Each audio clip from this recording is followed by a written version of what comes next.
পশ্চিমাদের খুশি করতে তালেবানের সঙ্গে সম্পর্ক নষ্ট করেছেন আসিম মুনির। ইমরান খান।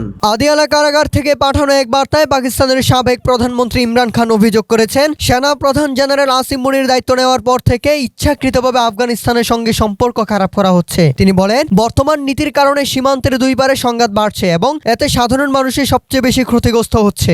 ইমরান খান বলেন, আফগান ও কাবাইলি জনগণের বিরুদ্ধে ৯ মের মতো একটি সাজানো নাটক তৈরি করা হচ্ছে। যেদিন থেকে আসিম মুনির দায়িত্ব পেয়েছেন সেদিন থেকে আফগানিস্তানের সঙ্গে সম্পর্ক ইচ্ছাকৃতভাবে খারাপ করা হচ্ছে এবং তাদেরকে পাকিস্তানের সঙ্গে যুদ্ধ শুরু করতে উস্কানো হচ্ছে, যাতে বর্তমান আফগান সরকারের বিরোধী লবিকে খুশি করা যায় এবং পশ্চিমাদের সামনে নিজেদের একজন উদ্ধারকর্তা হিসেবে তুলে ধরা যায়। ইমরান খান আরো বলেন, প্রথমে আফগান সরকারকে ভয়াবহ হুমকি দেওয়া হলো, এরপর ধর্মীয়, নৈতিক ও শরণার্থীদের আন্তর্জাতিক অধিকার লঙ্ঘন করে ৩ প্রজন্ম ধরে পাকিস্তানে থাকা আফগান ভাইদেরকে দেশ থেকে বের করে দেওয়া হলো। তারপর আফগানিস্তানের ভূখণ্ডে হামলা চালানো হলো, আর এখন সন্ত্রাসীরা এসেছে এই অজুহাতে কাবাইলি এলাকায় সামরিক অভিযান শুরু করা হয়েছে।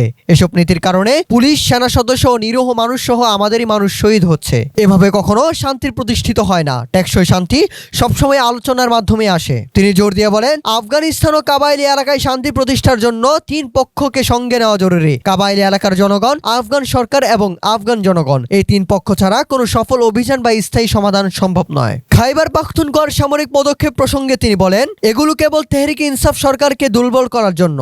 সামরিক অভিযান সন্ত্রাসবাদ আরও বাড়াবে। যখন পুলিশ সেই সন্ত্রাস দমনে ব্যস্ত থাকবে, তখন শাসন ও আইন শৃঙ্খলা ভেঙে পড়বে। একই ধরনের নীতি এএনপি সরকারের আমলেও নেওয়া হয়েছিল।